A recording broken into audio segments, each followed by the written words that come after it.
திருச்சிற்றம்பலம். ஓம் ஸ்ரீ சந்திரசேகரேந்திர சரஸ்வதி மகாகுருப்யோ நமः. ஓம் ஸ்ரீ வல்லபாம்பிகா சமேத ஓம் ஸ்ரீ மகா கணாதிபதயே நமः.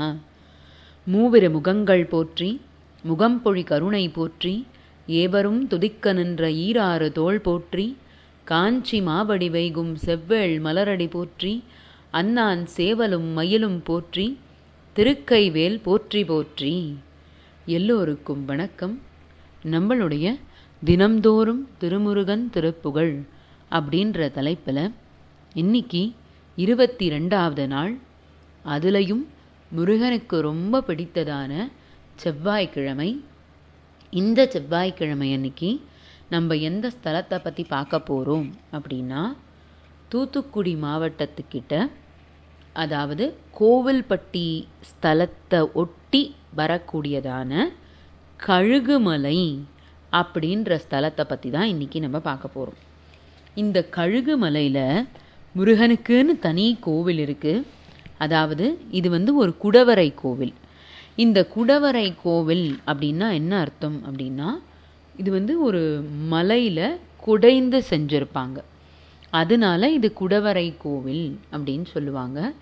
இங்கே முருகப்பெருமான் ரொம்ப விசேஷமான வித்தியாசமான ரூபத்தில் இருப்பார். எப்போவுமே நம்ம முருகனை எப்படி பார்த்துருக்கோம்? 6 முகங்கள், 12 கரங்கள் இப்படி பார்த்துருக்கோம். இல்லைன்னா ஒரு முகம் 2 கரங்களோட, இல்லைன்னா 4 கரங்களோட பார்த்துருக்கோம். ஆனால் இங்கே ஒரே ஒரு முகம், ஆனால் 6 கரங்கள் இருக்கும் அவருக்கு அழகாக. அதுலேயும் அவர் மயில் மேலே அமர்ந்த வண்ணம். அதாவது நீங்கள் நிறைய இடத்துல பார்த்தீங்கன்னா மயிலுடைய முகம் முருகப்பெருமானுக்கு வலது பக்கத்தில் தான் இருக்கும். ஆனால் இந்த கோவிலில் ஒரு வித்தியாசம், முருகப்பெருமானுக்கு இடது பக்கத்தில் மயிலோட முகம் இருக்கும். அது இந்த இடத்துல வித்தியாசமாக சொல்லப்படுது. நீங்கள் முருகப்பெருமானுக்கு நடுவில் நின்றுண்டு, அதாவது கர்ப்ப கிரகத்துக்கு நடுவில் நின்றுண்டு வெளியிலேருந்து பார்க்கும்பொழுது முருகன் மட்டும்தான் நம்ம கண்ணுக்கு தெரிவார். முருகனும் அழகாக அந்த மயில் மேலே உட்கார்ந்துருக்கிற ரூபம் மட்டும்தான் நம்ம கண்ணுக்கு தெரிவார். ஆனால் இடது பக்கமும் வலது பக்கமும் வள்ளியும் தெய்வ யானையும் கூட இருக்கா. ஆனால் நடுவில் நின்று பார்க்கும்பொழுது நம்மளால் பார்க்க முடியாது. ஒரு பக்கமாக நின்று பார்த்தா தான் வள்ளியையும் தெய்வ யானையும் நம்மளால் பார்க்க முடியும். இந்த இடத்துக்கு ஏன் கழுகுமலை அப்படின்னு பேர் வந்தது அப்படின்னா, சம்பாதி அப்படின்னு கழுகு முகம் கொண்ட ஒருத்தர் இருந்திருக்கார். அதாவது இந்த ஜடாயு இருந்தார் இல்லையா, ராமாயணத்தில் நம்ம பார்த்துருப்போமே, அவருடைய உடன் பிறந்தவர் இந்த சம்பாதி. இந்த சம்பாதிக்கு ஜடாயுவோட ஈமக்கிரியை பண்ண முடியாமல் போயிடுது. அதனால தன்னுடைய தோஷம் நீங்கணுன்றதுக்காக இந்த இடத்துல இந்த சம்பாதி முருகப்பெருமானை பூஜை பண்ணியிருக்கார்.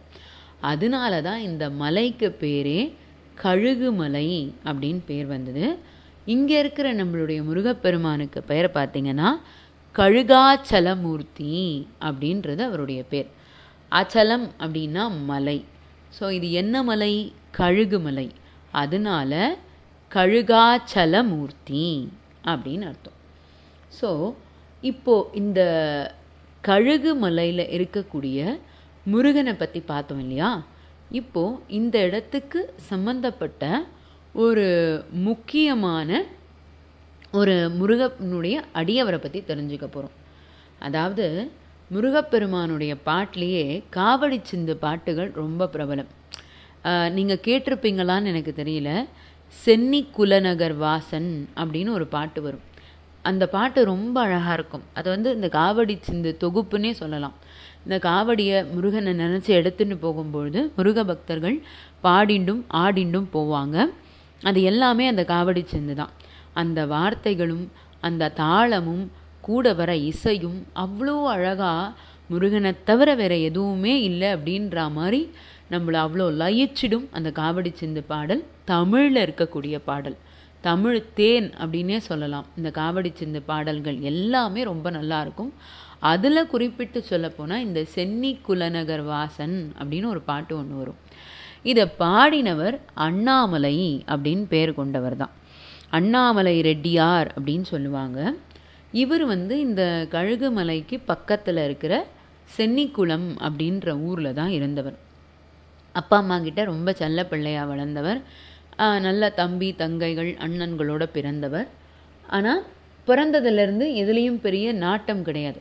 சின்ன குழந்தை இல்லையா, சின்ன குழந்தையாக இருக்கும் போதிலே அவருக்கு ரொம்ப துருதுருப்பு ஜாஸ்தி. அதனால் வெட்டிக்கு ஊர் சுற்றிண்டே வருவாரே தவிர எதையும் ஊன்றி படிக்க மாட்டார், எந்த வேலைக்கும் போக மாட்டார். அப்போது ஒரு சமயம் அப்பா அம்மாவோட கண்டிப்பு ரொம்ப ஜாஸ்தியாக போக என்ன ஆகும், இந்த சென்னிக்குளத்துலேருந்து கிளம்பி கால் போன போக்குக்கு போகிறேன் நடந்து வந்துட்டே இருப்பார்.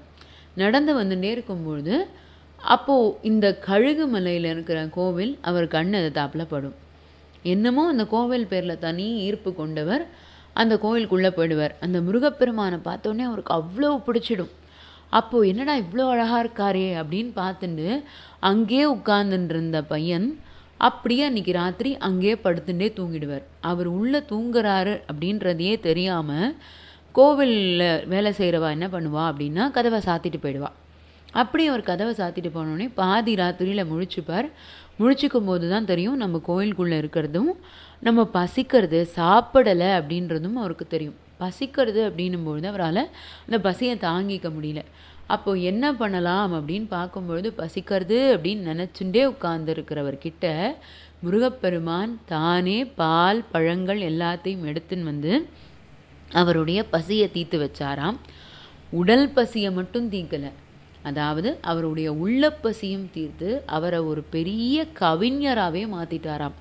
அவ்வளோ அழகான பாடல்கள் பாடக்கூடியவராக மாற்றி அவரை ஒரு பெரிய ஞானியாகவே மாற்றிட்டார் அப்படின்னே சொல்லலாம்.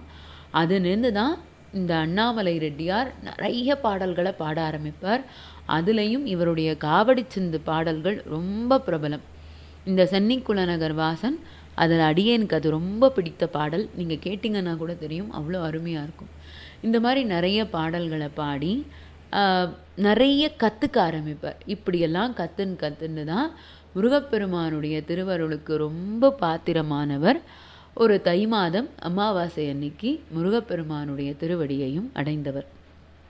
அதனால் இந்த கழுகுமலைக்கு ரொம்ப முக்கியத்துவம் ஜாஸ்தி.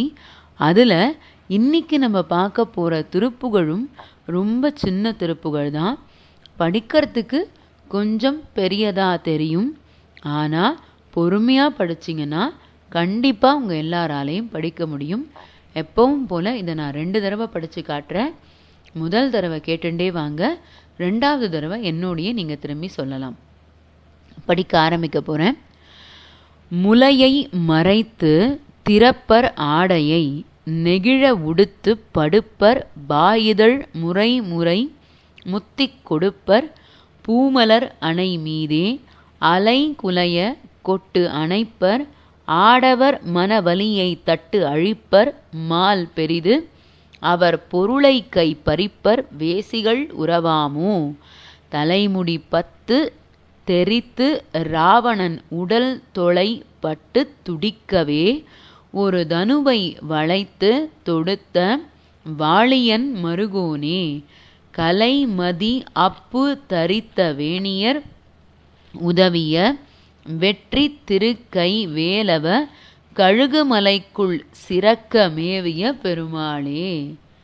கொஞ்சம் பெரியதாக இருக்கிற மாதிரி தெரியும், பொறுமையாக படிங்க, கண்டிப்பாக உங்கள் எல்லாராலையும் படிக்க முடியும். அப்போ இன்னொரு தடவை படித்து காட்டுறேன்.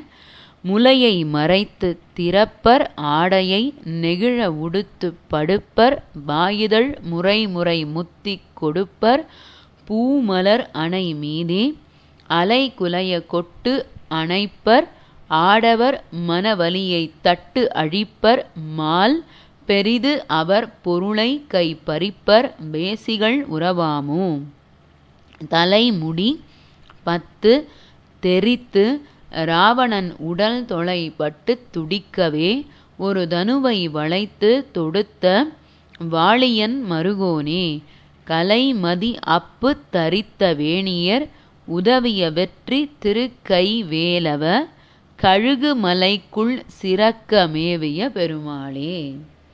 அவ்வளவுதான். கொஞ்சம் பெரியதாக தெரியும், ஆனால் நம்பிக்கையோட பொறுமையாக படிங்க, கண்டிப்பாக உங்கள் எல்லாராலையும் படிக்க முடியும். அந்த கழுகாச்சல மூர்த்தியை மனசார நல்லா பிரார்த்தனை பண்ணின்னு படிங்க. திருச்சிற்றம்பலம். நாளை மீண்டும் இன்னொரு திருப்புகழுடன் சந்திப்போம். நன்றி, வணக்கம்.